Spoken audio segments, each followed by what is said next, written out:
ॐ अज्ञानतिमिरान्धस्य ज्ञानञ्जनशलाकया चक्षुरुन्मिलितं येन तस्मै श्रीगुरुवे नमः।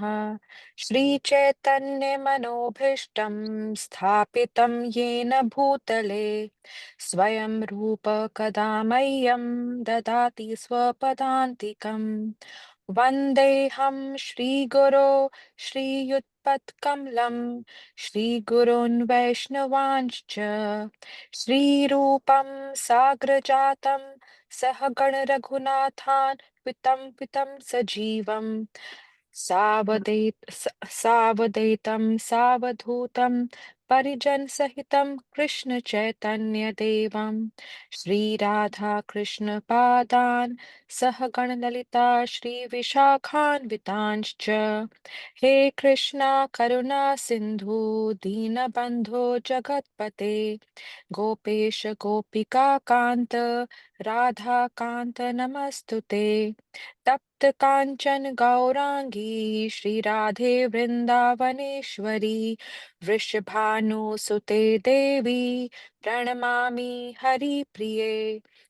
वाञ्छाकल्पतरुभ्यश्च कृपा सिन्धुभय एव च पतितानां पावनेभ्यो वैष्णवेभ्यो नमो नमः। जय श्री कृष्ण चैतन्य प्रभु नित्यानंद श्री अद्वैत गदाधर शिवासादि गौर भक्त वृंद। हरे कृष्णा कृष्णा कृष्णा हरे हरे, हरे राम राम राम हरे हरे। हरे कृष्ण।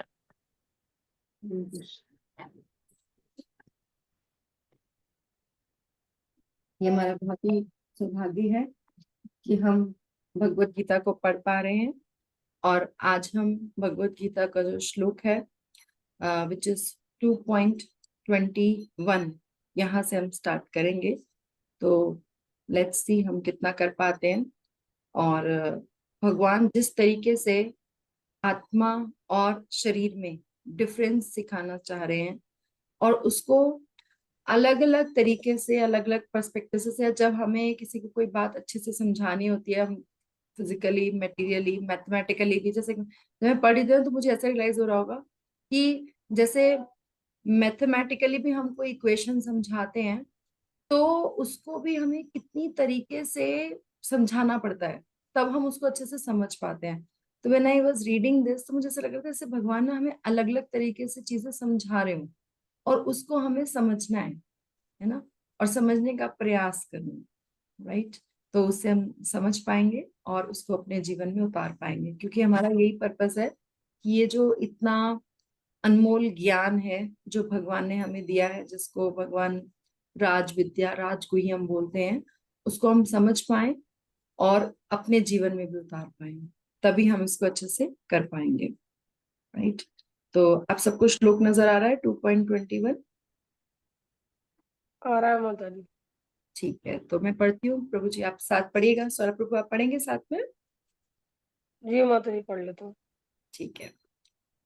वेदा विनाशिनम नित्यम वेदा विनाशिनम नित्यम या एनम जम अवयम या एनम जम व्ययम कथम सा पुरुषा पार्थ कथम कम कथम स पुरुष पार्थकम घातयति हन्तिकम।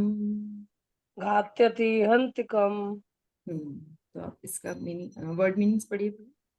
जी, वेद वेद जानता है अविनाशिन अविनाशी को, नित्यम शाश्वत नित्यम शाश्वत, यह जो, एनम इस, आत्मा, अजम अजन्मा, अव्ययम निर्विकार, कथम कैसे, स वह, पुरुष पुरुष, पार्थ हे पार्थ, अर्जुन कम कम किसको, घात्यति मरवाता है, अंति मारता है, कम किसको। तो इसका मीनिंग पढ़ेंगे। अनुवाद पहले हम अनुवाद पढ़ेंगे। यस। हे पार्थ, जो व्यक्ति यह जानता है कि आत्मा अविनाशी, अजन्मा, शाश्वत तथा अव्यय है, वह भला किसी को कैसे मार सकता है या मरवा सकता है? हम्म, क्योंकि यहाँ पे अर्जुन ने क्वेश्चन किया था कि भगवान आप ऐसा काम क्यों मेरे से करवाना चाह रहे हो, है ना।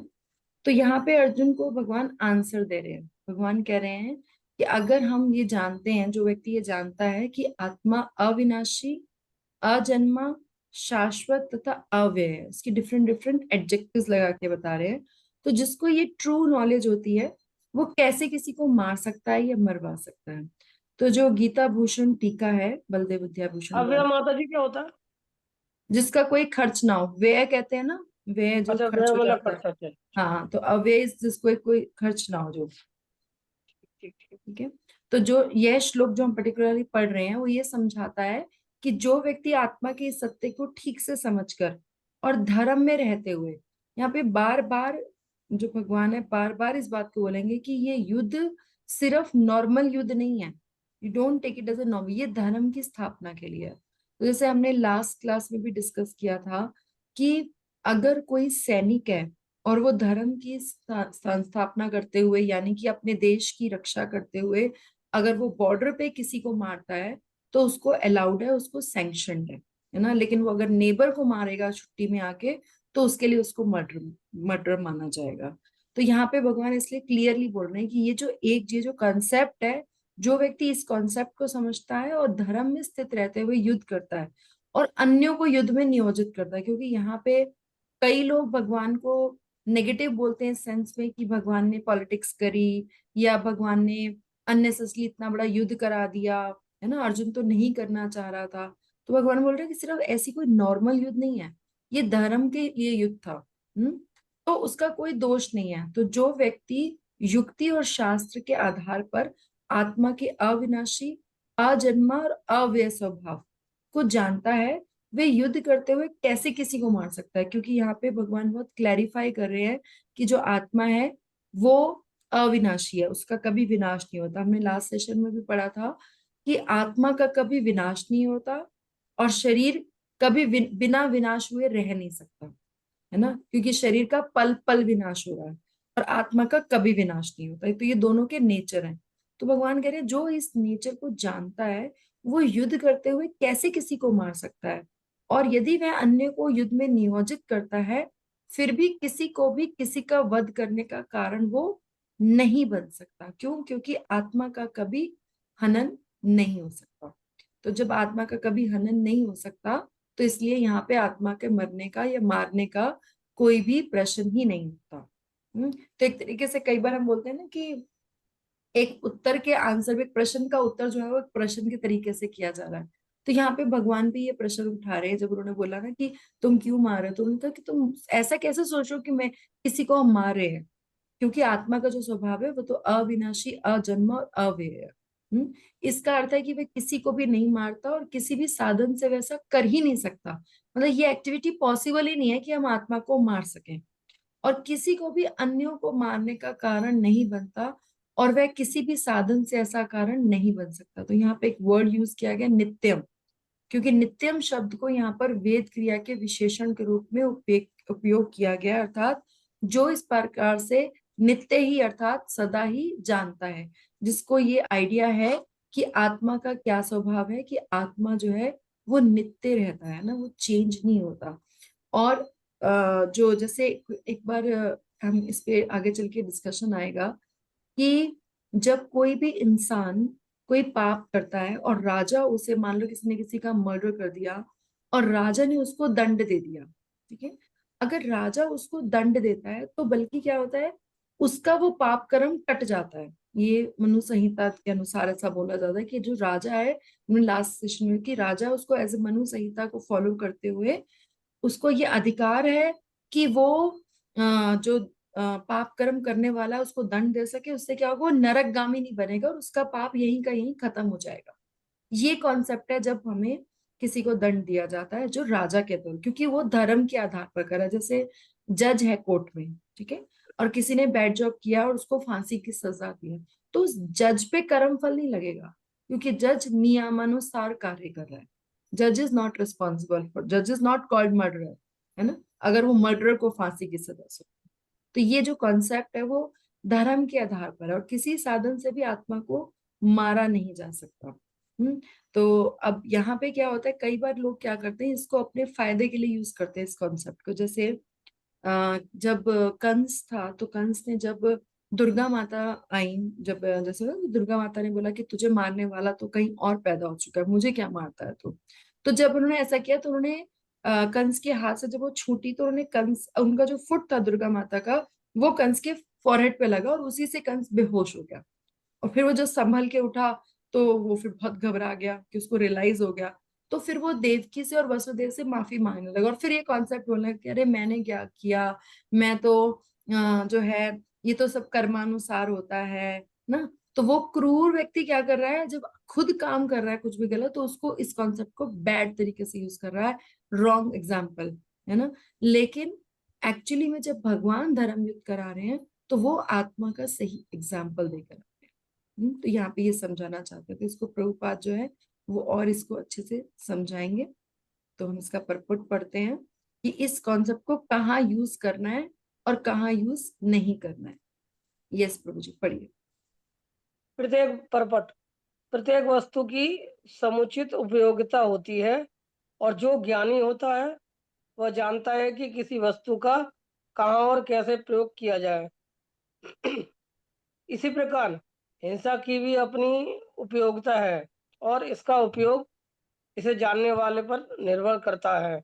यद्यपि हत्या करने वाले व्यक्ति को न्याय संहिता के अनुसार प्राणदंड दिया जाता है, किंतु न्यायाधीश को दोषी नहीं ठहराया जा सकता है, क्योंकि वह न्याय संहिता के अनुसार ही दूसरे व्यक्ति पर हिंसा किए जाने को का आदेश देता है। मनुष्य के यहाँ पे प्रभुपाद समझा रहे हैं कि एवरीथिंग हैज ए यूटिलिटी। तो हिंसा जो है उसकी भी अपनी एक यूटिलिटी है, कि हिंसा का प्रयोग कहाँ करना है और कहाँ नहीं करना है।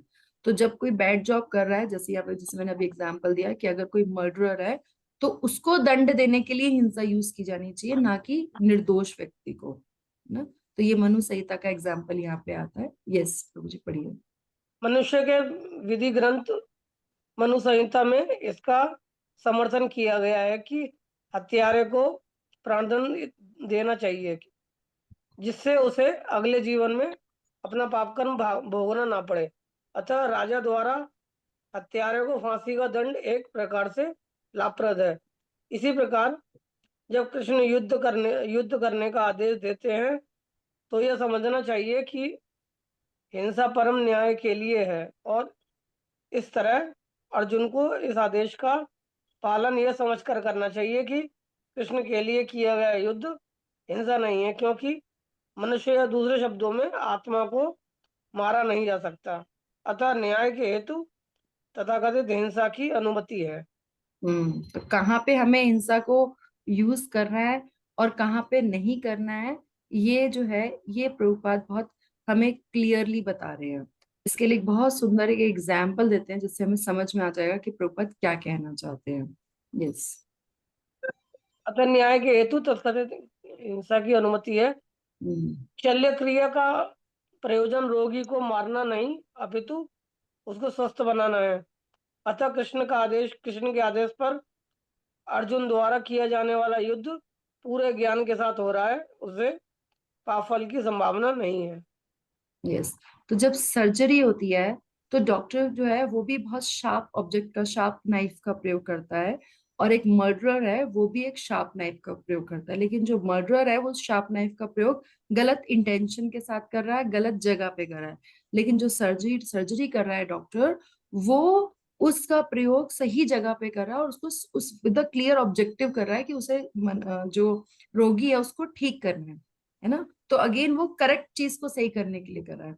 तो यहाँ पे इसलिए भगवान को इसको कंपेयर किया गया, जैसे इंडिया में भी होती है ना सर्जिकल स्ट्राइक, तो सर्जरी जो है वो कभी कभी जरूरी होती है। तो यहाँ पे कृष्ण के आदेश पर अर्जुन जो युद्ध कर रहे हैं, वो करेक्ट नॉलेज के साथ कर रहे हैं, इसलिए भगवान उन्हें करेक्ट नॉलेज दे रहे हैं, जिससे वो उस करेक्ट नॉलेज के साथ युद्ध करें। तो अगर वो करेक्ट नॉलेज के साथ करेक्ट पर्पस के लिए युद्ध करेंगे, विद करेक्ट परमिशन युद्ध कर रहे हैं, तो फिर उससे कोई उनको पाप फल नहीं लगेगा। है ना, because they are doing for the right purpose. तो ये हमें पता होना चाहिए। ये नेक्स्ट श्लोक जो है वो बहुत फेमस श्लोक है भगवत गीता का। कोई पढ़ना चाहेगा? जो भी पढ़ना चाहेगा प्लीज अनम्यूट योरसेल्फ। आकृति मैं पढ़ूं? हाँ जी रचना माता जी आप पढ़ सकते हैं। उसके बाद नेक्स्ट शांति माता जी आप पढ़ लीजिए। वांसांसि जीर्णानि यथा विहाय दांस जीर्णानि जडा विहाय नवानि गृह्णाति नरोपराणि नवानि गृह्णाति नरोपराणि तथा शरीराणि विहाय जीर्णा तथा शरीराणि विहाय जीर्णा नान्यानि संयाति नवानि देहि। नैनानि संयाति नवानि देहि। बड़ी वर्ड मीनिंग्स पढ़ी माता जी। वासांसी वस्त्रों का, जीर्णानि पुराने तथा फटे, यथा जिस प्रकार, विहाय कर कर त्याग कर, नवानी नए वस्त्र, गृह्णाति ग्रहण करता है, नर मनुष्य, अप्राणी अन्य, तथा तथा उसी प्रकार, शरीराणी शरीरों को, विहाय त्याग कर, जीर्णानि व्रत व्रत तथा व्यर्थ, अन्यानि भिन्न, संज्ञाति स्वीकार करता है, नवानि नए, देही देहधारी आत्मा।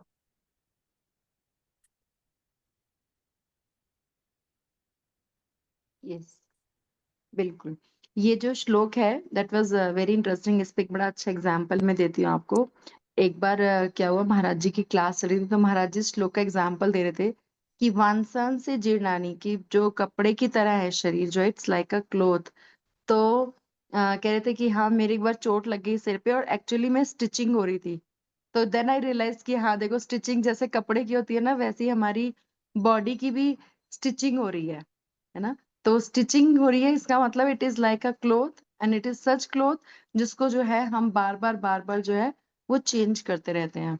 और यहाँ पे जो एक वर्ड है वो है संयाति। संयाति का मतलब है बहुत जल्दी से, है ना, कि जो भी चेंज हो रहा है वो बहुत जल्दी से हो रहा है। कब? जब वो करेक्ट सरकमस्टांसेस के साथ किया जा रहा है। जस्ट जिस प्रकार मनुष्य पुराने वस्त्रों को त्याग कर नए वस्त्र धारण करता है, उसी प्रकार आत्मा पुराने तथा व्यर्थ के शरीरों को त्याग कर नवीन भौतिक शरीर धारण करता है।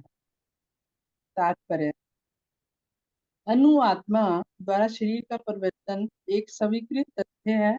आधुनिक विज्ञानी जन तक जो आत्मा के अस्तित्व पर विश्वास नहीं करते, पर साथ ही हृदय से शक्ति साधन की व्याख्या भी नहीं कर पाते, उन परिवर्तनों को स्वीकार करने को बाध्य हैं जो बाल्यावस्था से कुमार अवस्था व फिर तरुण अवस्था से वृद्ध अवस्था में होते रहते हैं।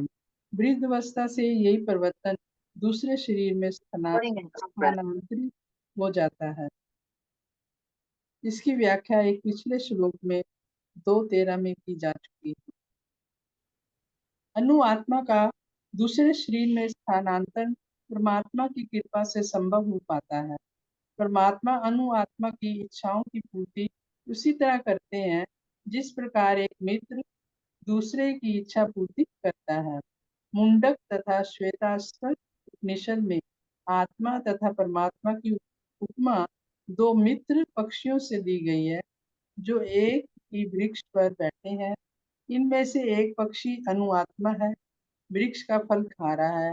दूसरा पक्षी कृष्ण अपने मित्र को देख रहा है। यद्यपि दोनों पक्षी समान गुण वाले हैं, किंतु इनमें से एक भौतिक वृक्ष के फलों पर मोहित है, किंतु दूसरा अपने मित्र के कार्यकलापों का साक्षी मात्र है। कृष्ण साक्षी पक्षी है और अर्जुन फल भोक्ता पक्षी है। यद्यपि दोनों मित्र हैं, किंतु फिर भी एक स्वामी है और दूसरा सेवक है।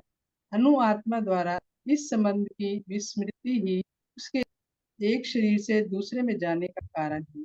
जीव आत्मा प्राकृत शरीर रूपी वृक्ष पर अत्यधिक संघर्षशील है। किंतु जो ही वह दूसरे पक्षी को परम गुरु के रूप में स्वीकार करता है, जिस प्रकार अर्जुन कृष्ण का उपदेश ग्रहण करने के लिए स्वेच्छा से उनकी शरण में जाता है, तो ही परतंत्र पक्षी तुरंत सारे श्लोकों से विमुक्त हो जाता है। मुंडक उपनिषद 3:1-2 तथा श्वेताक्षर उपनिषद 4:7 समान रूप से इसकी पुष्टि करते हैं। समाने वृक्षे पुरुषो निमग्नो निशाया सोचति मुहुमाना जुष्टम जुष्टम यदा पश्यन्त अन्ये ईश्वरम यमीशमस्य महिमा महिमा महिमा मान इति वीत शोकः। यद्यपि दोनों पक्षी एक ही वृक्ष पर बैठे हैं, किंतु फल खाने वाला पक्षी वृक्ष के फल के भोक्ता रूप में चिंता तथा विषाद में निमग्न है। यदि किसी तरह वह अपने मित्र भगवान की ओर उन्मुख होता है और उनकी महिमा को जान लेता है, तो वह कष्ट भोगने वाला पक्षी तुरंत समस्त चिंताओं से मुक्त हो जाता है। अब अर्जुन ने अपना मुख अपने शाश्वत मित्र कृष्ण की ओर फेरा और उसे भगवत गीता समझ रहा है। इस प्रकार वह कृष्ण से श्रवण करके भगवान की परम महिमा को समझकर शोक से मुक्त हो सकता है। यहाँ हाँ जी, भगवान एक मिनट माता जी एक मिनट रुकिए। यस, तो अभी जो हम समझ रहे हैं इसको, भगवान ने एक बहुत सुंदर यहाँ पे प्रभुपाद ने एक एनालॉजी दी है। उससे पहले हम एक बार थोड़ा सा जो गीता भूषण टीका है इस पर्टिकुलर श्लोक की, वो हम पढ़ के आते हैं और फिर हम इसको यहीं से we will take it up from here only. तो ये जो श्लोक है दैट इज वांसांसी जीर्णानि ना, तो इसमें भगवान ने बताते हैं भगवान की जैसे हम पुराने वस्त्रों को त्याग कर नए वस्त्र धारण करते हैं, उसी प्रकार आत्मा पुराने तथा व्यर्थ के शरीरों को त्याग कर नवीन भौतिक शरीर धारण करता है। तो पॉइंट यहाँ पे ये आता है, भगवान ये बता रहे हैं कि क्योंकि हमारे जो बॉडी है उसको कंपेयर किया गया एक क्लोथ से, एक कुर्ते से कह लो, है ना, तो उसको एज ए कंपैरिजन किया गया है। तो जैसे हम daily we change clothes like we change room, कि मान लो हमें एक रूम से दूसरे रूम में शिफ्टिंग करनी है या एक होम से दूसरे होम में शिफ्टिंग करनी है, और ये बोला जाए कि second home will be a better home, तो we will be happy to go, तो we will be happy to go. तो इसीलिए यहाँ पे जो है उन्होंने यही बताया। तो यहाँ पे बलदेव विद्याभूषण बताते हैं कि जो आत्मा है वो अविनाशी हो सकती है, फिर भी युद्ध के कारण भीष्म और अन्यों के शरीर नष्ट हो जाएंगे ना, ये अर्जुन का तर्क है। अर्जुन ने बोला ठीक है आत्मा तो अविनाशी है, लेकिन जिस बॉडी में मैं अभी भीष्म पितामह और अन्यों को देख रहा हूँ उनकी बॉडीज तो नष्ट हो जाएगी ना भाई, हमें तो हम तो उनको ऐसे ही जानते हैं ना, ऐसे ही कहता है ना इंसान की मेरे को तो जो जिस शरीर में इंसान है अभी, बहुत नेचुरल क्वेश्चन है कि ठीक है आप सोल के बारे में कुछ भी कह लो, लेकिन अभी जो मेरा सर्कल है या मेरे फ्रेंड्स हैं या जो मेरी ओल्ड एज पीपल है, वो तो हम उनको उसी बॉडी में जानते हैं ना, तो वो बॉडी तो नष्ट हो जाएगी क्योंकि हमें तो उनसे सुख मिल रहा था उस बॉडी में, और फिर हमें नुकसान हो जाएगा, तो फिर उनको भी नुकसान हो जाएगा, तो फिर तो ये पाप नहीं हो गया।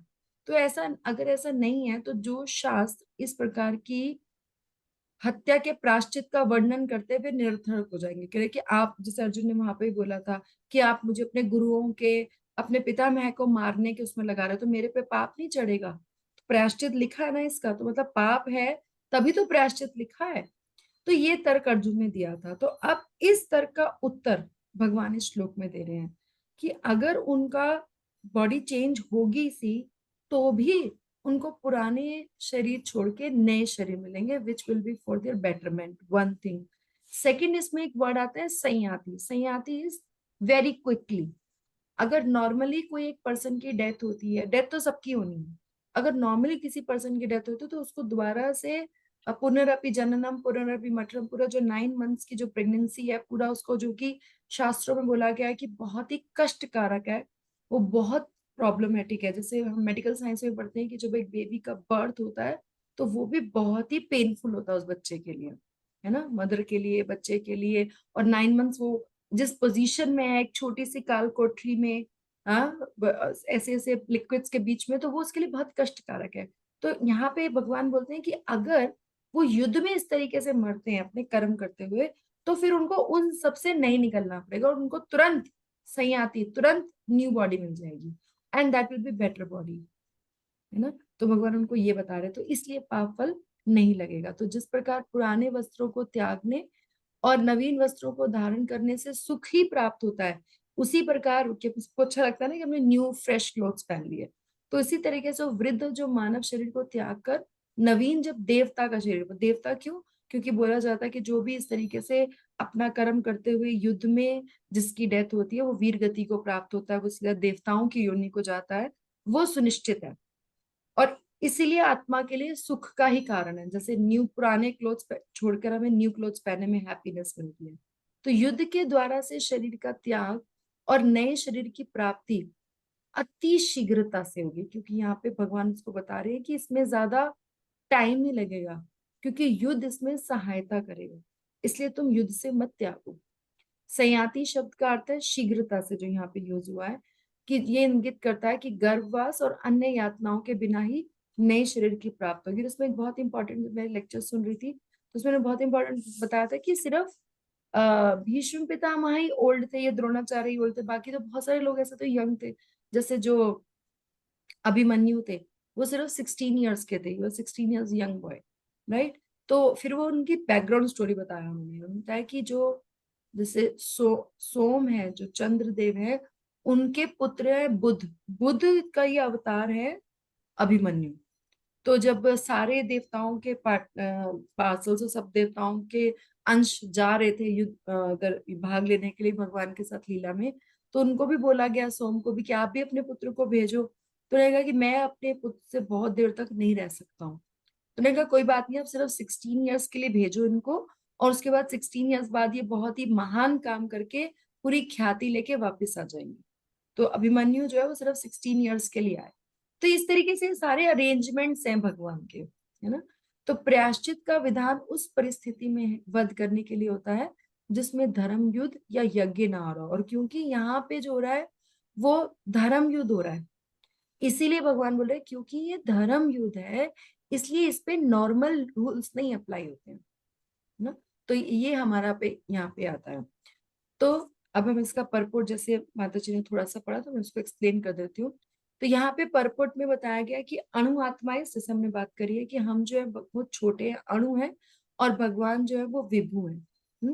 तो अणु आत्मा द्वारा शरीर का परिवर्तन परिवर्तन एक स्वीकृत तथ्य है। हमने पहले भी डिस्कस किया कि हमारी बॉडी, जो हमारी सोल है, वो बॉडी चेंज करती रहती है। इवन जो वैज्ञानिक जन है, यानी कि जो आज के साइंटिस्ट है, जो आत्मा के अस्तित्व पर विश्वास नहीं करते, पर साथ ही हृदय से शक्ति साधन की व्याख्या भी नहीं कर पाते, उन परिवर्तनों को स्वीकार करने के लिए बाध्य। क्योंकि हमने बात की थी कि साइंस भी ये मानती है कि एवरी एवरी 7 ईयर्स में हमारी पूरी की पूरी सेल्स चेंज हो जाती हैं, एवरी सेकेंड हमारी बॉडी सेल्स चेंज हो रही हैं। तो वो ये उनको ये एक्सेप्ट करना होता है कि बाल्यकाल से पहले बच्चे होते हैं, फिर कौमार अवस्था आती है, फिर तरुण अवस्था आती है, फिर वृद्धावस्था आती है। तो और वृद्धावस्था से यही परिवर्तन है, जब हमने पढ़ा था देहांतर वाला, कि वृद्धावस्था से बॉडी चेंज होती रहती है। जो 2.13 में हमने पढ़ा था कि वृद्धावस्था के बाद ये जो चेंज है वो to get a new body है ना। तो जो अणु आत्मा है, यानी कि जो हमारी सोल है, जो छोटी है, वो दूसरे शरीर में स्थानांतर परमात्मा की कृपा से संभव हो पाता है, और परमात्मा अणु आत्मा की इच्छाओं की पूर्ति उसी तरीके से करते हैं जिस तरीके से एक मित्र दूसरे की इच्छा पूर्ति करते हैं। यहाँ पे ये बताया गया है, जैसे हमने एक सेशन पहले भी सुना था कि आत्मा और परमात्मा, उसकी कंपैरिजन जो किया गया वो दो बर्ड से किया गया है, जो हमारे हृदय रूपी वृक्ष में हमारी बॉडी में है। और जो क्या होता है, एक वृक्ष, एक जो पक्षी है वो फल खा रहा है, यानी कि हम भोग रहे हैं, और दूसरा पक्षी जो है वो कृष्ण वो देख रहा है। प्रॉब्लम ये है कि जो अणु आत्मा जो है वो अपनी मस्ती में मस्त है, वो ये नहीं देख रहा है कि मेरे साथ भगवान भी बैठे हैं, परमात्मा भी बैठे हैं। और यद्यपि ये दोनों पक्षी समान गुण वाले हैं, क्योंकि हमने पढ़ा था क्वालिटेटिवली हम में और भगवान में कोई फर्क नहीं है, लेकिन क्वांटिटेटिवली बहुत फर्क है। और इनमें से एक जो है वो भौतिक वृक्ष के फलों पर मोहित है, और दूसरा जो है वो सिर्फ साक्षी है। अब यहाँ पे एक क्वेश्चन आता है कि हम तो बोलते हैं कि भगवान हमारी हमेशा हेल्प करते हैं, भगवान हेल्प करते हैं, लेकिन तब जब हम भगवान की तरफ उन्मुख होंगे, है ना, जब हम भगवान की तरफ देखेंगे। अगर हम भगवान की तरफ सन्मुख होंगे, अगर भगवान की तरफ हम नहीं देख रहे हैं और हम दूसरी ही डायरेक्शन में देख रहे हैं, भक्ति नहीं कर रहे हैं, तो फिर भगवान सिर्फ साक्षी मात्र रहते हैं। अनुमंता च दृष्ट, सिर्फ वो देख, उपदृष्टा च अनुमंता च, कि भगवान सिर्फ देख रहे हैं तुम क्या कर रहे हो और उसके अकॉर्डिंग फल दे रहे हैं बस। लेकिन जब हम भक्ति करते हैं तो फिर भगवान हस्तक्षेप करते हैं, फिर भगवान बताते हैं क्या होना है क्या, फिर भगवान करते हैं कि जो तुम्हारे पास है मैं उसकी रक्षा भी करूंगा और जो तुम्हें चाहिए वो दूंगा। लेकिन वो तब जब हम भगवान के प्रति सरेंडर हो। अगर हम भगवान के प्रति सरेंडर नहीं है और हम सिर्फ अपनी लाइफ एंजॉय करते हैं ना, तुम अपने घर राजी, हम अपने घर राजी, तो अगर तुम अपने घर राजी हो तो भगवान कह रहे मैं भी अपने घर राजी, फिर मुझे तुमसे क्या मतलब, अगर तुमको मेरे से कोई मतलब नहीं है।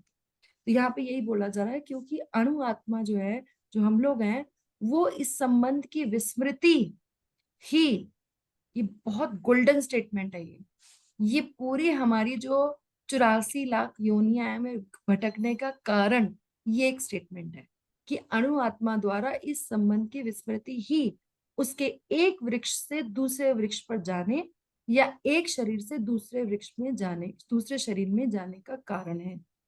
क्योंकि हम भगवान से अपना संबंध भूल गए हैं और हम ये सोच रहे हैं कि जो हमारे पास परिस्थितियां हैं हम सिर्फ उसी को एंजॉय करने के लिए यहाँ बैठे हुए हैं। और फिर क्या होगा, हम कर्मानुसार अपने फल जो है वो क्रिएट करते जा रहे हैं, कुछ बैड कर्मास, कुछ गुड कर्मास। तो उनका रिजल्ट हमें मिलेगा, कुछ हमारी लाइफ में अच्छा होगा, कुछ हमारी लाइफ में बुरा होगा। हम जितने भी लोग यहाँ बैठे हैं या दुनिया में जितने भी लोग हैं, सबकी लाइफ में कुछ अच्छा है कुछ बुरा है।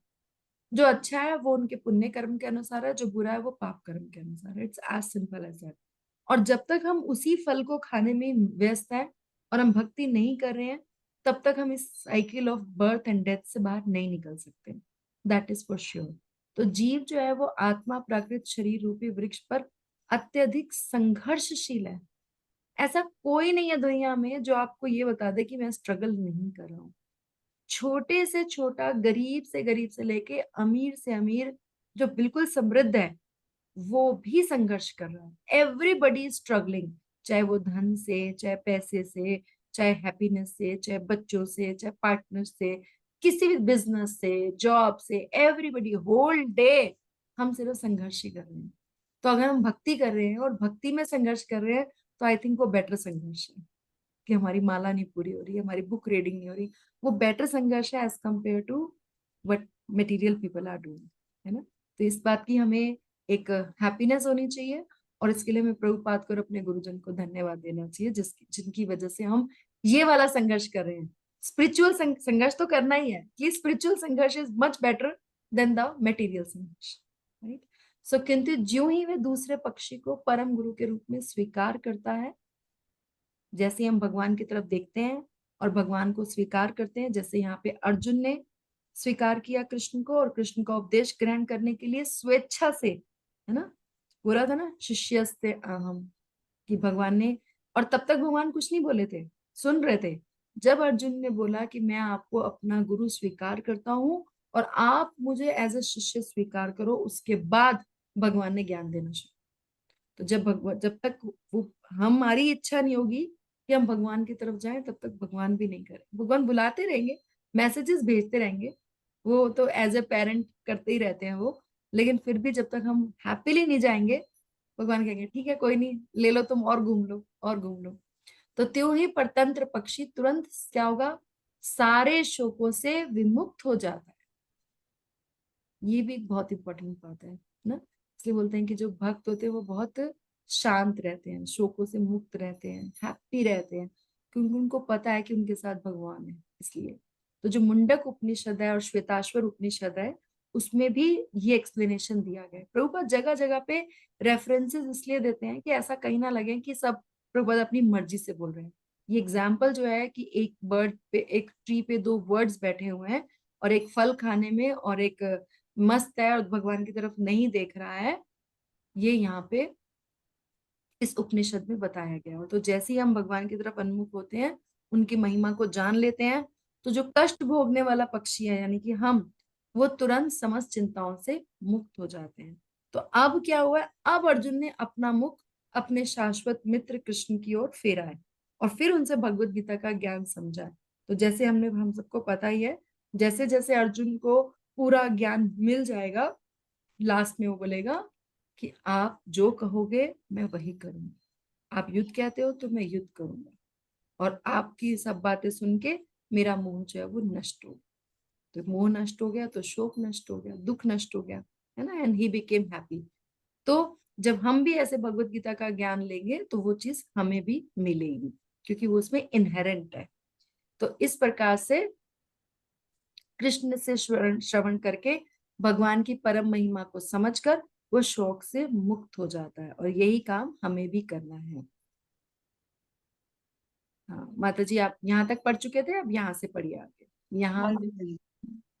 यहाँ भगवान ने अर्जुन को उपदेश दिया है कि वह अपने पितामह तथा गुरु के देहांतरण पर शोक प्रकट ना करे, अपितु उसे इस धर्म युद्ध में उनके शरीरों का वध करने में प्रसन्न होना चाहिए, जिससे वे सब विभिन्न शारीरिक कर्म फलों से तुरंत मुक्त हो जाएं।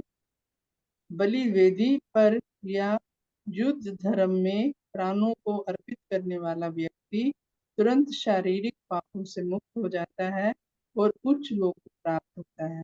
अतः अर्जुन का शोक करना युक्ति संगत नहीं है। हरे कृष्ण। जैसे, हरे कृष्ण, जैसे एक स्मॉल चाइल्ड होता है, वो क्योंकि अपने पेरेंट्स पे डिपेंडेंट होता है तो उसको कोई चिंता नहीं होती है कि मैंने कहाँ जाना है, कोई पैकिंग करनी है नहीं करनी है।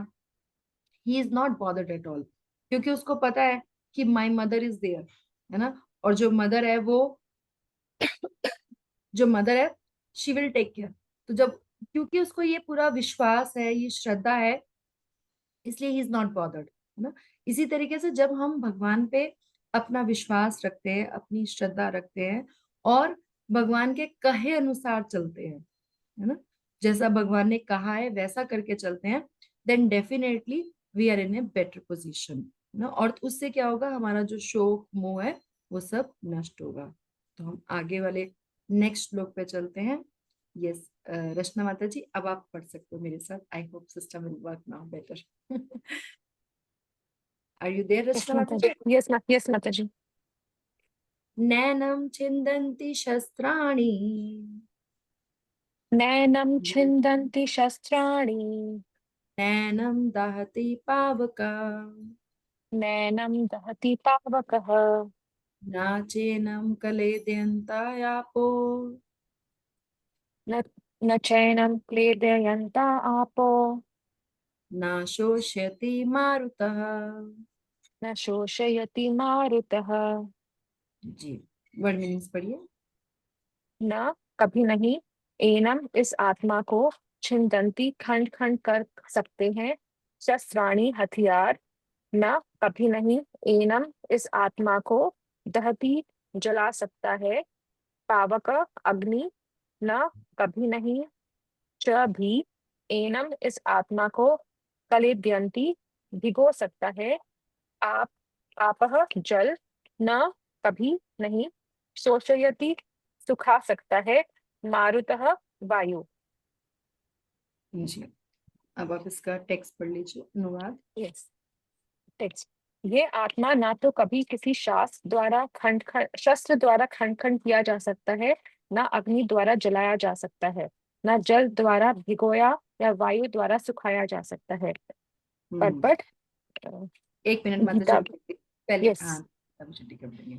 तो यहाँ पे भगवान जो है और क्लैरिफिकेशन करे, हमने, भगवान ने ये बोला कि आत्मा अव्यय है, अविनाशी है, तो आगे भगवान और समझा रहे हैं कि तुमको लगता है कि युद्ध हम लड़ेंगे तो अस्त्र शस्त्र चलेंगे, है ना। अस्त्र होते हैं जिनको फेंक कर मारा जाता है, जैसे बाण हो गया, भाला हो गया, और शस्त्र होते हैं जो हाथ में पकड़कर जो है चलाए जाते हैं, जैसे तलवार हो गई, है ना। तो भगवान आए और क्लैरिफाई कर रहे हैं कि इसको किसी भी तरीके से जलाया या काटा या गीला किया, सुखाया नहीं किया जा सकता, आत्मा इन सब चीजों से ऊपर है। तो बलदेव विद्याभूषण जी कहते हैं कि परंतु जिस प्रकार एक ग्रह जलाए जाने से जल जाता है, कि जो एक घर है, अगर उसमें घर में कोई रह रहा है, उसमें आग लग जाए तो वो जल जाएगा, उसी प्रकार से जब शस्त्र के प्रहार से शरीर का विनाश हो जाता है तो आत्मा का विनाश भी हो जाना चाहिए, ये अर्जुन ने क्वेरी रखी। तो फिर भगवान बताते हैं कि शस्त्र उसको काट नहीं सकते हैं, पावक अर्थात अग्नि उसको जला नहीं सकती है, आप अर्थात वर्षा उसको भिगो नहीं सकती है, और मरुत अर्थात वायु सुखा नहीं सकती है। तो इसके अनुसार आत्मा इस प्रकार के किसी भी शस्त्र से प्रभावित नहीं हो सकती, चाहे वो शस्त्र हो या अस्त्र हो। तो इसको परपट में प्रभुपाद समझाते हैं। यस माता जी, पढ़िए तात्पर्य श्रील प्रभुपाद। तात्पर्य श्रील प्रभुपाद की जय। सारे हथियार, तलवार, आग्नेयास्त्र, वर्षा के अस्त्र, चक्र चक्रवात आदि आत्मा को मारने में असमर्थ हैं। ऐसा प्रतीत होता है कि आधुनिक आग्नेयास्त्रों के अतिरिक्त मिट्टी, जल, वायु, आकाश आदि के भी अनेक प्रकार के हथियार होते थे। यहाँ तक कि आधुनिक गुण युग के नाभिकीय हथियारों की गणना भी आग्नेयास्त्रों से की जाती है, किंतु पूर्व काल में विभिन्न पार्थिव तत्वों से बने हुए हथियार होते थे। जो हमारी साइंस पहले थी वो बहुत एडवांस थी। द टाइप ऑफ जो वेपन्स हैं बताए गए हैं महाभारत में कि किस किस तरीके यूज किए, वो बहुत एडवांस्ड है ना। तो ये सब भगवान बता रहे हैं। यस, आग्नेय आग्नेय अम, अस्त्रों में की जाती है, किंतु पूर्व काल में विभिन्न पार्थिव तत्वों से बने हुए हथियार होते थे। अस्त्रों का सामना जल के वरुण हथियारों से किया जाता था, जो आधुनिक विज्ञान के लिए अज्ञात है। आधुनिक विज्ञान को चक्रवात हथियारों का भी पता नहीं है। जो भी हो, आत्मा को ना तो कभी खंड खंड किया जा सकता है, ना कि वैज्ञानिक हथियारों से उसका संहार किया जा सकता है, चाहे उनकी संख्या कितनी ही क्यों ना हो। मायावादी इसकी व्याख्या नहीं कर सकते कि जीव किस प्रकार अपने अज्ञान के कारण उत्पन्न हुआ और तत्पश्चात माया की शक्ति से आवृत हो गया। ना ही आदि परमात्मा से जीवों को विलग कर पाना संभव था। प्रत्युत सारे जीव परमात्मा से विलग विलग हुए अंश हैं।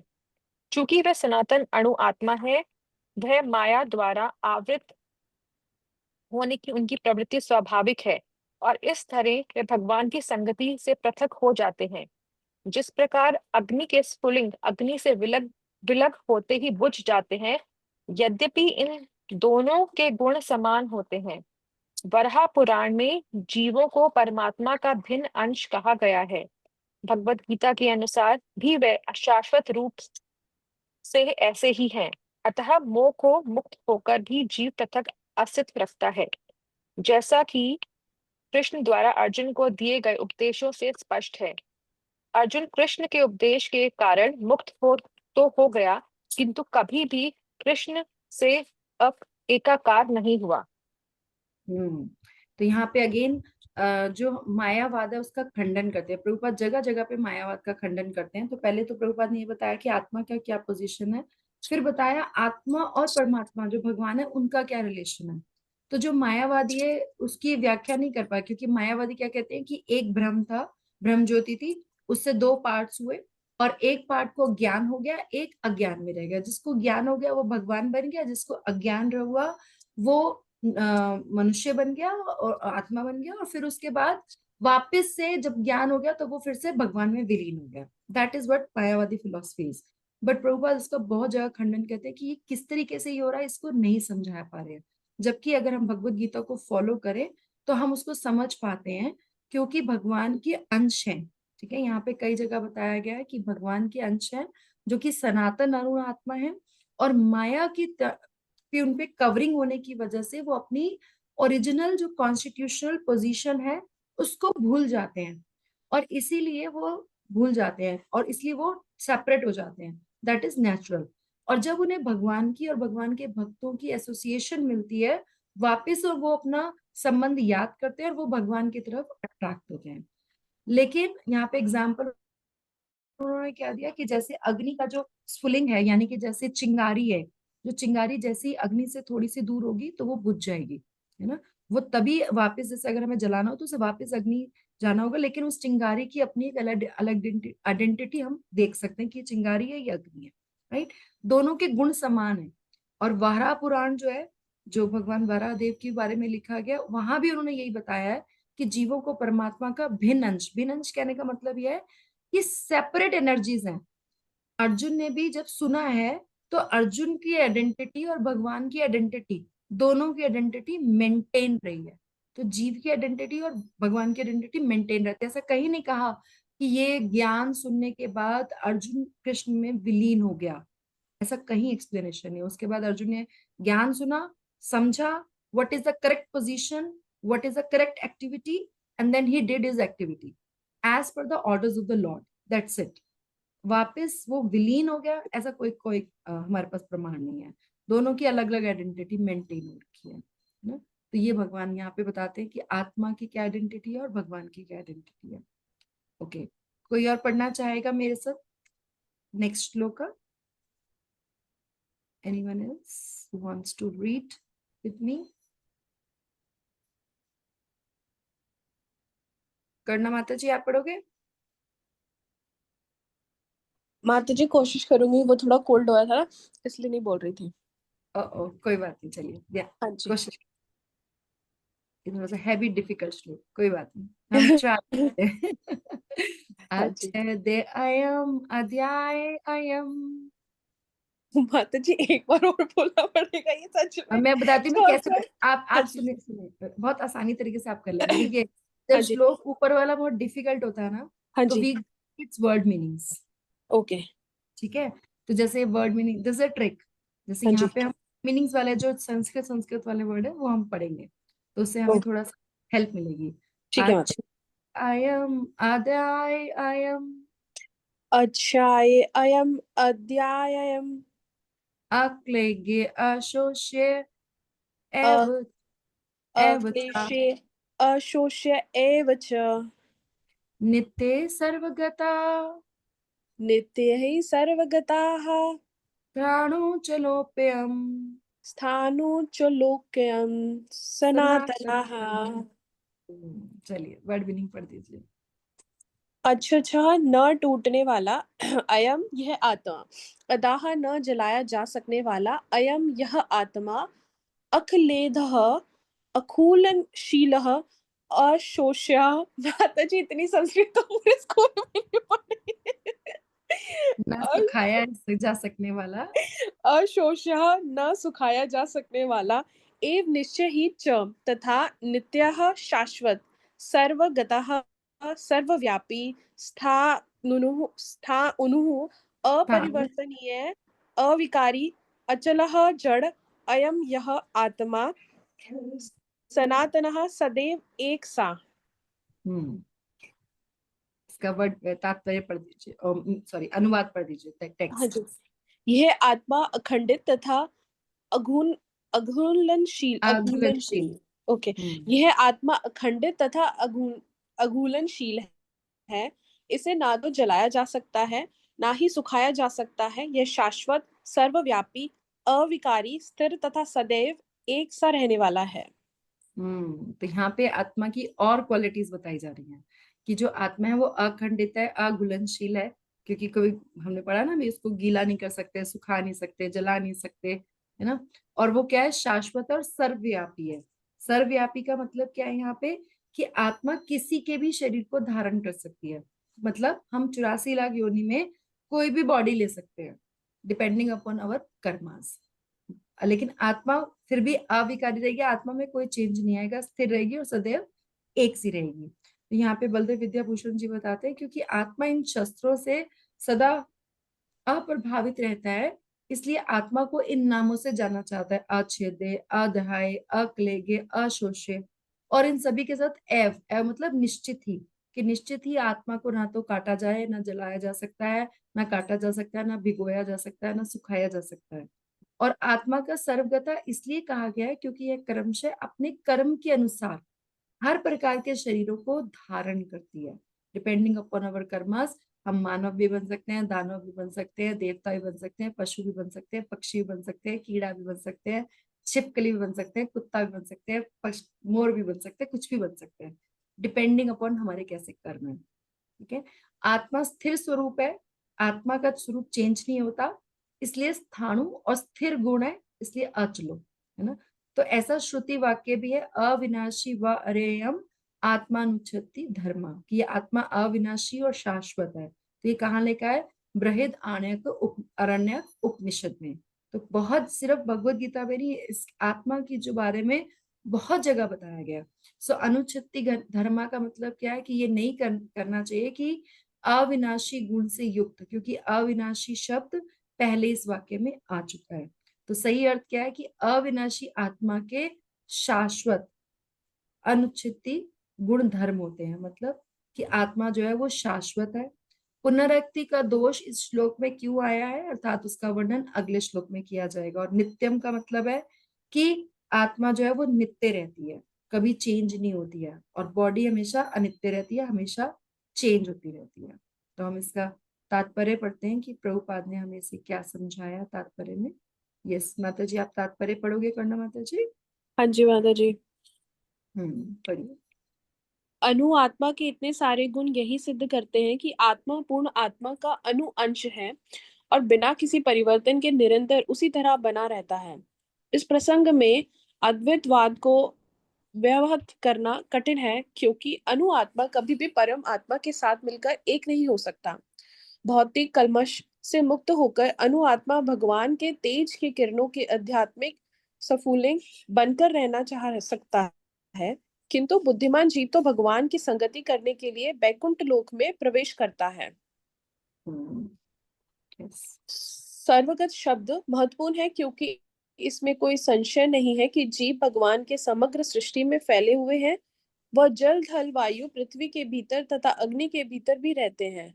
जो ये मान्यता है कि वे अग्नि में स्वाहा हो जाते हैं, वह ठीक नहीं है, क्योंकि यहाँ कहा गया है कि आत्मा को अग्नि द्वारा जलाया नहीं जा सकता। अतः इसमें संदेह नहीं है कि सूर्य लोक में भी उपयुक्त प्राणी निवास करते हैं। यदि सूर्य लोक निर्जन हो तो सर्वगत शब्द निरर्थक हो जाता है। यस, तो इसका एक बहुत अच्छा एग्जाम्पल है, जैसे हम पानी में सांस नहीं ले सकते जल्दी से, है ना, लेकिन मछली को वैसा शरीर प्रदान किया गया कि वो पानी में भी जिंदा रहे। तो इसी तरीके से अग्नि में भी कुछ जीवात्माएं हैं, मतलब इसका मतलब क्या, सूर्य लोक में भी प्राणी हैं। तो ऐसा नहीं है कि कोई भी जगह अभी हम लोग साइंटिफिकली ढूंढ रहे हैं कि दूसरे ग्रहों पे जीवन है या नहीं है।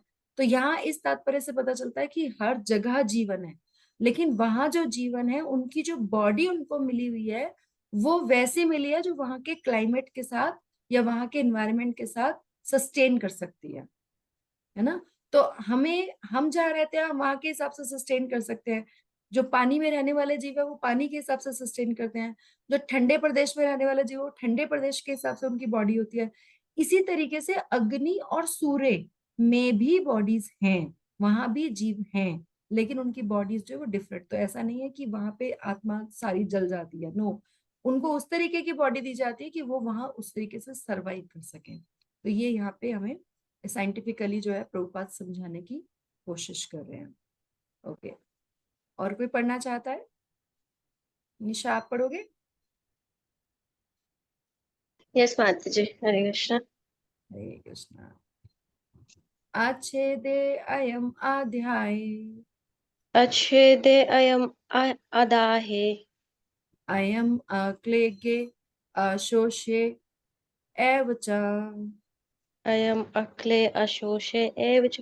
सेम वो है क्या? माता जी ये हाँ, तो अभी पढ़ा तो था सेम हो गया ना। हाँ माता जी। 2.24 दोबारा आ गई ना क्लास पे, जस्ट 1 सेकेंड। हाँ एग्जैक्टली, यू राइट,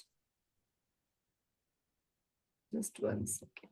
ये वाला माता जी 2.25 वाला। मुझे लगता है वो ऊपर स्क्रॉल हो गया होगा। ओके, अव्यक्त अयम अचिन्त्य अव्यक्त अयम अचिन्त्य अयम अविकार्य अयम उच्यते। अयम अविकार्य अयम आत्मा तस्मादेवं विदित्वेनं तस्मादेहं विदित्येनं शोचितुम् अर्हसि। नानुशोचिति मुहर्षि। अव्यक्त अदृश्य अयम यह आत्मा अचिन्त्य अकालनीय यह अयम यह आत्मा अविकार्य अपरिवर्तित अयम यह आत्मा उच्छेद कहलाता है। आत्मश अतः एवं इस प्रकार विदित्व अच्छी तरह जानकर एनम इस आत्मा के विषयों में नहीं अनुशोची तुम शोक करने के लिए अहिर्ष योग्य हो। यस, यहाँ पे टेक्स्ट का मीनिंग पढ़ दीजिए। यह आत्मा अव्यक्त अकल्पनीय तथा अपरिवर्तनीय कहा जाता है। यह जानकर तुम्हें शरीर के लिए शोक नहीं करना चाहिए। क्योंकि अर्जुन शोक कर रहे थे ना, तो भगवान बोलते हैं कि तुम्हें शोक नहीं करना चाहिए, क्योंकि आत्मा क्या है, अव्यक्त है, अकल्पनीय और अपरिवर्तनीय है। अगर हम एक लिस्ट बनाएंगे तो कितने सारे एडजेक्टिव्स हमें इस सोल के लिए मिलेंगे। तो यहाँ पे बलदेव विद्याभूषण जी कहते हैं कि जो आत्मा है वो भौतिक इंद्रियों के द्वारा गोचर नहीं है। अव्यक्त मतलब हम अपनी नॉर्मल सेंसेस से आत्मा को समझ नहीं सकते, देख नहीं सकते, है ना। तो ये युक्ति तर्क के परे है, अर्थात अचिंत्य। जो जो जो उन्होंने एडजेक्टिव्स लगाए हैं, क्योंकि हमारे लिए बहुत डिफरेंट है, डिफिकल्ट है ना सोचना कि सोल कैसी होगी, तो हम तर्क वितर्क के परे हैं और केवल शास्त्र के द्वारा समझा जा सकता है। आज हम भगवत गीता पढ़ रहे हैं तो आज हमें समझ में आना कि आत्मा की क्या क्या प्रॉपर्टीज हैं, है ना। अदरवाइज तो मुझे नहीं लगता मैंने आज से पहले कभी इतना सोल के बारे में सोचा हो कि इतने सारे एडजेक्टिव्स भी आत्मा के प्रति लग सकते हैं। तो शास्त्र के द्वारा आत्मा को ज्ञान स्वरूप अर्थात स्वयं ज्ञान और ज्ञेय अर्थात वस्तुओं के ज्ञाता के रूप में समझा जाता है। यह 6 विकारों से रहित है। कौन से 6 विकार, रिमेम्बर? माता जी वो बताया था ना आपने, जब जन्म होता है फिर बढ़ते हैं, फिर अपन युवा अवस्था में आते हैं, फिर बाल्यावस्था, फिर एक वृद्धावस्था में आते हैं जब एंड हो जाता है वो साइकिल। वो साइकिल जो हमारी 6 स्टेजेस ऑफ लाइफ कह लो, या हमारे ग्रोथ के 6 सिम्टम्स, जो 6 स्टेजेस हैं वो कह लो। लेकिन आत्मा पे ये सारे स्टेजेस अप्लाई नहीं होते हैं।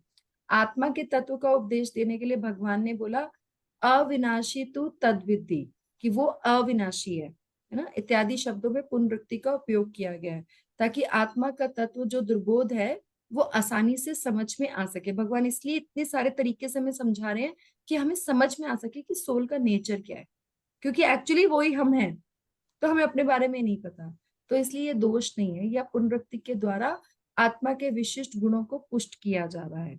जिस सीमा तक तुम आत्मा के गुणों को निश्चितता से जान लोगे अर्थात एवं विदित्वा, उस सीमा तक तुम शोक नहीं करोगे। मतलब जैसे भगवान बोलते ना, कितना मुझे तुम प्राप्त कर लोगे, जितना मुझे समझ लोगे उतना तुम परेशान नहीं होगे। तो भगवान यहाँ पे बता रहे कि जितनी एक्सटेंड तक आपको पता चल जाएगा कि आत्मा का क्या नेचर है, उतना तुम शोक नहीं करोगे, because you will more understand that you are not this body, rather you are the soul. So अगले श्लोकों में भगवान आश्चर्यवत पश्यति कश्चित इत्यादि शब्दों के द्वारा वर्णन करेंगे कि अन्य लोग आत्मा को किस दृष्टिकोण से देखते हैं। अभी पहले हम इसका परपट पढ़ते हैं। यस निशा माता जी जैसे पढ़िए। कि जैसे कि पहले कहा जा चुका है, आत्मा इतना सूक्ष्म है कि इसे सर्वाधिक शक्तिशाली सूक्ष्मदर्शी यंत्र से भी नहीं देखा जा सकता, अतः यह अदृश्य है। यहाँ जहाँ तक आत्मा के अस्तित्व का संबंध है, श्रुति के प्रमाण के अतिरिक्त अन्य किसी प्रयोग द्वारा इसके अस्तित्व को सिद्ध नहीं किया जा सकता। हमें इस सत्य को स्वीकार करना पड़ता है, क्योंकि अनुभवगम्य सत्य होते हुए भी आत्मा के अस्तित्व को समझने के लिए कोई अन्य साधक नहीं है। तो हम ये कह सकते हैं इतना पढ़ने के बाद भी हमें समझ में बहुत ज्यादा नहीं आ रहा है, क्योंकि मुझे भी बहुत ज्यादा, हम पढ़ रहे हैं, हम समझ रहे हैं, लेकिन उसको ग्रास्प करना बहुत डिफिकल्ट लग रहा है ना। तो क्योंकि ये it is a matter of realization, it is a matter of realization. तो जब तक हमें रिवील नहीं होगा तब तक हम सोल को नहीं समझ पाएंगे, क्योंकि आत्मा जो है वो अदृश्य है। और जहां तक आत्मा के अस्तित्व का संबंध है, तो श्रुति के प्रमाण के अतिरिक्त, क्योंकि we can not experience this ना, कि हम मर के देखें कि हमारी सोल कैसी है, वो तो पॉसिबल नहीं है, राइट। और ना ही हम किसी और की सोल देख सकते हैं। तो हम और तो कई तरीके, ओनली तरीका क्या है कि हम सुन के, जैसे अभी हम सुन रहे हैं आत्मा के बारे में, तो श्रुति के प्रमाण के अलावा और कोई एक्सपेरिमेंट नहीं कर सकते हैं जिससे हम आत्मा की एग्जिस्टेंस को सिद्ध कर सके। लेकिन भगवान बहुत सारे एग्जाम्पल्स के द्वारा कि क्या क्या स्टेजेस ऑफ चेंजेस हैं, या हम कैसा फील करते हैं, बचपन में जैसा फील कर सकते थे, हम जैसा बड़े होके फील करते थे, अभी भी हमारी फीलिंग्स चेंज नहीं हुई है, इमोशंस चेंज नहीं हुए हैं, चेतना या कॉन्शियसनेस एक आत्मा का सिंबल, इतने सारे तरीकों से भगवान और आगे गुरुजन प्रभुपाद हमें समझाने का प्रयास कर रहे हैं कि आत्मा का एग्जिस्टेंस कैसा है। तो हमें क्या करना है, इस सत्य को स्वीकार करना पड़ता है, क्योंकि अनुभव गम्य सत्य होते हुए भी आत्मा के अस्तित्व को समझने का और कोई तरीका नहीं है। बट इसका मतलब ये नहीं है कि वो है नहीं, है ना।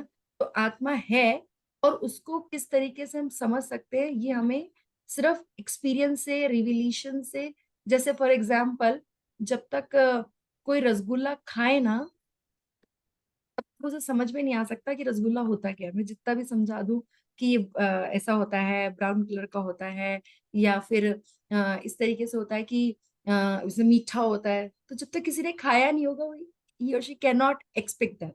तो सिमिलरली ये चीज है, जब हम सुनते हैं, समझते हैं, तब हम इसको समझते हैं आगे से, है ना। तो पढ़िए माता जी आगे।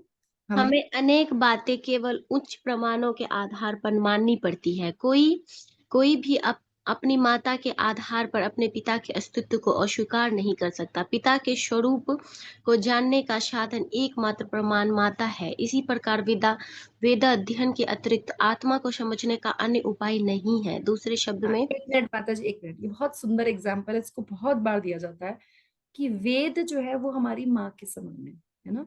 और जो कृष्ण भगवान है, परम पिता परमेश्वर जो है, वो हमारे फादर है।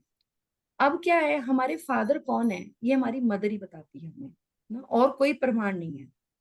आप अगर डीएनए टेस्टिंग कराने जाओगे तो पता नहीं कितने जन्म बीत जाएंगे, फिर भी आप डीएनए टेस्ट, कितने लोगों का डीएनए टेस्टिंग कराओगे। लेकिन माता ने बता दिया, आपने स्वीकार कर लिया कि ही इज योर फादर।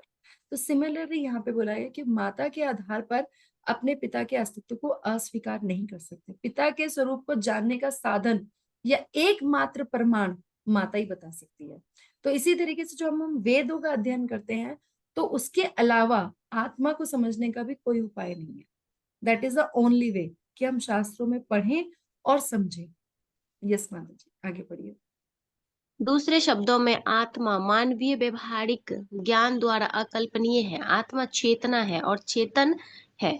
वेदों के इस कथन को हमें स्वीकार करना होगा। आत्मा में शरीर जैसे परिवर्तन नहीं होते। मूलतः अविकारी रहते हुए आत्मा अत्यंत परमात्मा की तुलना में अनुरूप है। परमात्मा अनंत है और आत्मा अति सूक्ष्म है। अतः सूक्ष्म आत्मा अविकारी होने के कारण अत्यंत आत्मा अनंत। भगवान अनंत कारण अनंत आत्मा भगवान के तुल्य नहीं हो सकता। यही भाव वेदों में भिन्न भिन्न प्रकार से आत्मा के अस्थायित्व की पुष्टि करने के लिए दोहराया गया है। इसी बात का दोहराना उस तथ्य को बिना किसी त्रुटि के समझने के लिए आवश्यक है। जैसे हम रिपीटिशन करते हैं, तो जब हम किसी बात को रिपीटेटिवली याद करते हैं ना, इवन प्रैक्टिस करते हैं ना, जब हम किसी भी चीज, कोई भी काम हो, चाहे हम गाड़ी चलाना सीखें, खाना बनाना सीखें, कुछ भी सीखें, तो हमें उसके लिए प्रैक्टिस की आवश्यकता होती है। और जब धीरे धीरे प्रैक्टिस कर लेते तो हमारे को समझ में आ जाता है ना। इसी अगर कोई डिफिकल्ट कॉन्सेप्ट भी है, मुझे डिफिकल्ट डायग्राम भी ड्रॉ करना है, तो हमने स्टूडेंट बोलते कि आपको कम से कम 10 टाइम्स डायग्राम बनाना है, 5 टाइम्स डायग्राम बनाना है, then you will know how कि कौन सी लाइन कहाँ ड्रॉ करनी है। हम सबने पढ़ाई करी है ना, कोई भी डिफिकल्ट चीज होती थी तो हम उसको बार बार करते थे।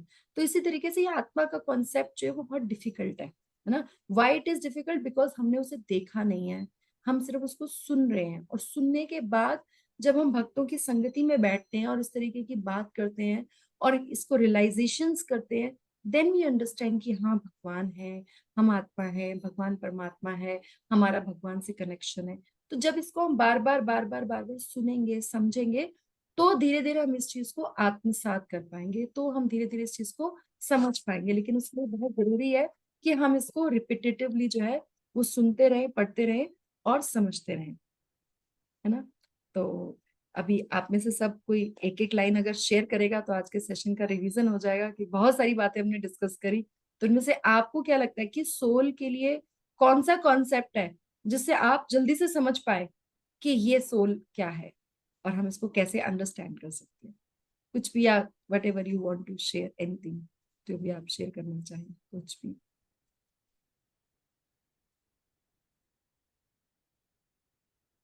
फटाफट अनम्यूट करिए, we have only 5 to 7 minutes to conclude. Yes. Hare Krishna माता जी, धन्यवाद, प्रणाम। धन्यवाद, प्रणाम। ये आज का लेक्चर बहुत ही अच्छा था। और जैसे ही बताया कि आत्मा अविनाशी है, अजन्मा है, इसे कोई शस्त्र काट नहीं सकते, ये बहुत अच्छी चीज है। हम्म, बिल्कुल। और एक दूसरे से उसमें ट्रांसफर होती रहती है। जैसे हम जैसे पुराने कपड़े छोड़ के नए कपड़े वियर करते हैं, उसी प्रकार आत्मा भी एक शरीर से दूसरे शरीर में ट्रांसफर होती है। यस। और इसकी आत्मानुभूति तब होगी जब हमारी इंद्रियां शुद्ध होंगी, है ना। शुद्ध। रिपीटेटिवली हम चैंटिंग करेंगे, हम बुक रीडिंग करेंगे, भक्तों का संग करेंगे, तो हमारी रिपीटेटिवली इंद्रियां जो है प्योरीफाई होगी। और फिर भगवान अपने आप को खुद से रिवील करते हैं। हम ऐसे जबरदस्ती नहीं समझ सकते भगवान को। भगवान अपने आप को रिवील करते हैं, then we are at that stage, we qualify for that. तो उसके लिए हमें थोड़ा सा जोर लगाना पड़ेगा, थोड़ा एफर्ट लगाना पड़ेगा। बिल्कुल माता जी, बिल्कुल। अब बिना वर्ष के तो माता जी कुछ नहीं होता। Yes yes yes. Hare Krishna Hare Rachna Krishna माता माता जी। जी। हरे कृष्णा माता जी, दंडवत प्रणाम माता जी। बहुत ही सब अच्छे पॉइंट्स है। आज का मुझे टेक अवे मैसेज आपका लगा कि हम सभी लोग संघर्ष कर रहे हैं, लेकिन हम अगर हम स्पिरिचुअल लाइफ के लिए संघर्ष करते हैं तो वो ज्यादा अच्छी बात है। तो माता जी ये बहुत ही इंपॉर्टेंट है, क्योंकि हम लोग फेस करते हैं रोज कि अपने राउंड्स कैसे पूरे करें और रीडिंग कैसे ठीक से हम कर पाए। तो it's a struggle every day. तो ये बहुत अच्छा लगा कि आप सबका संग मिलता है तो हमको और प्रेरणा मिलती है कि हमें अपनी साधना अच्छे से करनी है। और बहुत इंपॉर्टेंट है सबका संग, जिससे कि हमको इंस्पिरेशन मिलती रहे। Thank you so much. और ये ये संघर्ष मटेरियल संघर्ष से काफी अच्छा है माता जी, क्योंकि इसमें हमें दिखता है कि हम लॉर्ड कृष्णा के पास जा रहे हैं। और जब मटेरियल संघर्ष हम जब करते हैं तो हम उनसे दूर भागते हैं, तो हम उसके ऑपोजिट डायरेक्शन में जा रहे होते हैं। और अगर हम स्पिरिचुअल लाइफ में संघर्ष करते हैं तो हमें पता है कि हमारे गोल क्या है, तो हम अपने गोल की तरफ आ जाते हैं। तो ये आपका पॉइंट बहुत अच्छा लगा था। थैंक यू सो मच माता जी। Hare Krishna. Thank you. Yes ये मुझे भी ये जब मैंने सुना ये, और मैं भी जब लेक्चर सुन रही थी, तो बिल्कुल मुझे भी लगा कि मतलब संघर्ष तो सबकी लाइफ में है। ऐसा कोई नहीं है जो संघर्ष ना कर रहा हो, but better to go in a same direction, in a positive direction, है ना। तो हम जब भक्ति में होते हैं ना, तो बहुत सारी चीजों से हम खुद भी बच जाते हैं, और बहुत सारी अनवांटेड चीजें ना हमारे पास आती नहीं है। मैंने ऐसा ऑब्जर्व किया है कि कई लोग जब उनको पता होता है कि हम भक्ति में है ना, तो वो बंदे आपके पास आके गलत बात करेंगे ही नहीं। तो बहुत सारी अनवांटेड चीजों से हम खुद ही बच जाते हैं, और लोगों को भी लगता है इससे ये कोई बात करने को कोई फायदा नहीं है, इसने कोई एंटरटेन नहीं करना है हमको। तो it saves us, actually it saves us from material struggle. That's very good. Yes, thank you माता जी। yes श्यामप्रिय माता जी। माता जी मैं तो आत्मा और परमात्मा के बारे में बता रही हूँ कि जो दोनों पक्षी के रूप में है, दो पक्षी हैं। एक पक्षी वृक्ष पे बैठा हुआ फल खा रहा है, और दूसरे जो है भगवान पक्षी के रूप में वो उसको देख रहे हैं। लेकिन वो पक्षी खाने में इतना मस्त है, जैसे कि हम अपने भौतिक जीवन में अ, बैठे सब कुछ कर रहे हैं, लेकिन हमारे अंदर जो परमात्मा बैठे हैं वो हमें सब देख रहे हैं कि हम क्या कर रहे हैं। तो ये बहुत अच्छा पॉइंट है हमारे लिए, तो इसलिए हमें वार्न होना चाहिए कि हम जो कर रहे हैं तो वो सब भगवान देख रहे हैं, तो हमें कोई भी गलत काम नहीं करना। लेकिन जब भौतिक बन जाते हैं तो वो सब भूल जाते हैं कि भगवान अंदर आए या नहीं आए। ये करते रहते हैं। इसलिए इसलिए ये रिपीटिशन रिक्वायर्ड है। बहुत जरूरी है माता, ये बात हमें बात समझनी है कि भगवान हमारे अंदर है, वो हमें देख रहे हैं। जी, बहुत बढ़िया। Thank you so much. Yes, Suman माता जी, ये करना माता जी, निशा माता जी, आप में से कोई कुछ कहना चाहेगा? हाँ माता जी, मुझे एक बात बोलनी है कि मतलब थोड़ा सा कंफ्यूजन भी है यहाँ बोलते हुए कि जैसे कि आत्मा को मतलब कुछ नहीं कर सकता, आप उसको डिस्ट्रॉय नहीं, कुछ भी नहीं कर सकते हो। तो बस हमें मुझे लगता है कि ये जो शरीर मिला है आत्मा की मदद के लिए तो मिला है शायद, कि आत्मा इसके थ्रू जो है ये जो बर्थ लाइफ साइकिल है उससे अब मतलब एंड हो जाए उसका, इसीलिए मतलब ये तो हेल्पिंग हैंड की तरह हमारा शरीर काम कर रहा है ना। यस यस, दैट्स जब वेरी ट्रू। मेरे दिस को is the bar goal of life. हाँ जी, जब आपने बोला ना वो जब कि ठीक है, जब आप बार बार बता रहे थे कि अच्छा इसको जलाया नहीं जा सकता, इसको कुछ भी नहीं किया जा सकता, इवन इसका साइज इतना स्मॉल होता है कि आप मैग्नीफाई ग्लास से भी इसको नहीं देख सकते, तो मुझे लगा था फिर इसका काम क्या है। फिर बाद में ये चीजें मतलब मैं पूछ रही हूँ आपसे, मुझे पता नहीं है, तो ये शरीर क्या हमारा है इसलिए कि हम उसको सिर्फ मदद के लिए मिला हुआ है कि भाई जब तेरा कुछ हो नहीं सकता तो तेरे को एक शरीर, तेरे को एक हेल्पिंग हैंड दे देता हूँ। भगवान बोल रहे हैं कि वो हेल्पिंग हैंड से तो ये लाइफ बर्थ साइकिल से निकल सकता है। Yes, that's correct. हमें आत्मा जो है वो डिफरेंट डिफरेंट बॉडीज लेती है। जो भी ह्यूमंस के अलावा जितनी भी बॉडीज हमें मिलती हैं वो सब भोग योनियां हैं जो हमने कर्म किया उसके अनुसार। लेकिन एक मनुष्य योनि ही हमें एक ऐसी मिली है जो हम जिसमें हम न्यू कर्मास भी क्रिएट कर सकते हैं। और it's like you can say it's a junction point. ठीक है कि हम अगर भगवान की तरफ भी जा सकते हैं और भगवान से अवे भी जा सकते हैं। So now it is our choice. बाकी योनियों में हमारे पास चॉइस नहीं है ज्यादा। अब we are in the body of a dog, what hmm. more we can do? We can't do hmm. much, right? So makes but in sense। human we have that thinking capacity, we have this association, we can do chanting। और कोई योनि नहीं है जो chanting कर पाए, बहुत rare है ना। तो हाँ जी। इसीलिए दैट इज जब हम फर्स्ट सेशन पढ़ते हैं तो फर्स्ट सेशन ही सिखाया जाता है हमें goal of life, that is self realization, आत्म साक्षात्कार। कि हम जाने हम कौन है, भगवान कौन है, और हमारी और भगवान की क्या पोजीशन है, क्या रिलेशन है।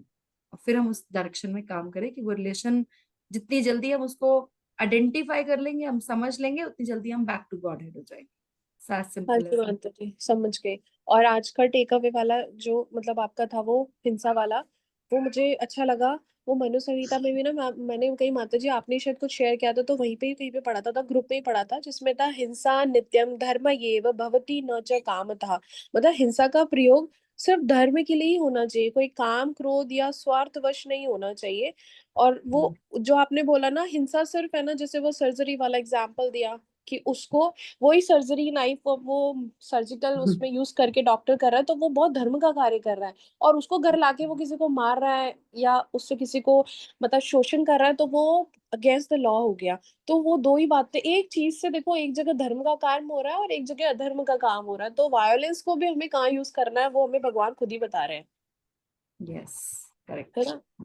गुड कोई साइको अंडरस्टैंड। होगा तो वो ये तो कहेगा यार इससे तो मैं पेशेंट भी ठीक करता हूँ, तो ये बुरा कैसे हो जी गया। बिल्कुल। तो वो यस, बहुत बहुत करेक्ट। बहुत माइनर डिफरेंस है माती जी, तो पर एग्जाम्पल बहुत अच्छा दिया, बहुत सटीक एग्जाम्पल था वो।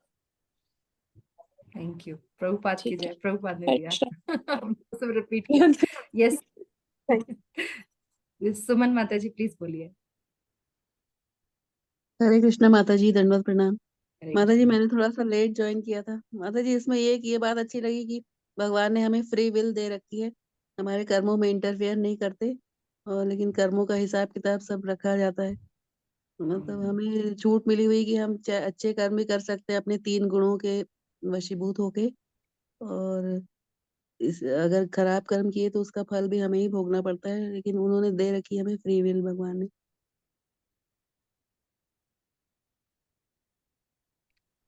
यस बिल्कुल माता जी। हाँ, will go as per our karmas. तो हमें अपने कर्मा प्योरिफिकेशन पे बहुत ज्यादा काम करने की जरूरत है। और जी व्हेन माता our slate will be clear, we are not doing any पाप कर्मा और गुड कर्मा और bad karma, we have to do जी। जस्ट निष्कर्मा, कि भगवान की सेटिस्फेक्शन के लिए हम सब कर रहे हैं। Then it will be 0 point. जी माता जी। फॉर आई क्लोज, कोई और कुछ कहना चाहता है? ओके, तो हम क्लोज करते हैं। वांछा कल्पतरुभ्यश्च कृपा सिंधुभ्यश्च पतितनां पावनेभ्यो वैष्णवेभ्यो नमो नमः। So see you all next Wednesday. Hare Krishna.